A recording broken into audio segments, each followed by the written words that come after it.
The argument is most subject to criticism on the grounds that it what?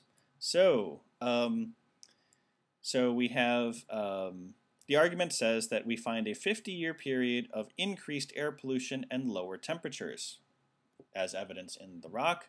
The conclusion that we draw from that is that at least at the time in that time in history, we see that pollution in the air actually caused temperatures to drop.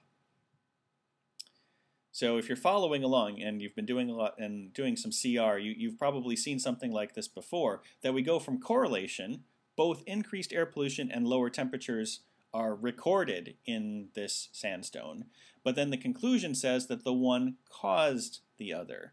And so if we were to criticize the argument, that's my guess for what it's actually going to be, that we go from correlation to causation, and that might not be warranted. So A draws a general conclusion about global cooling from an unrepresentative sample of part of the world. Well, it's looking at sandstone in Africa and the Middle East, so we don't actually know about the size of the sample or whether that's unrepresentative.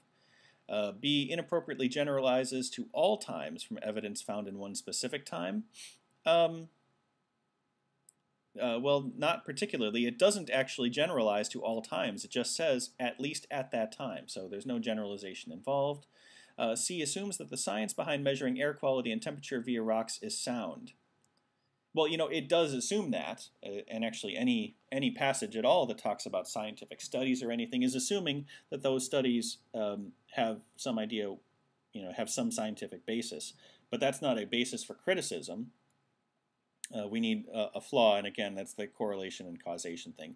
D infers from the fact that two things happened at the same time that one of them caused the other. So ding, ding, ding, that's exactly what our prediction was, that we moved from correlation to causation.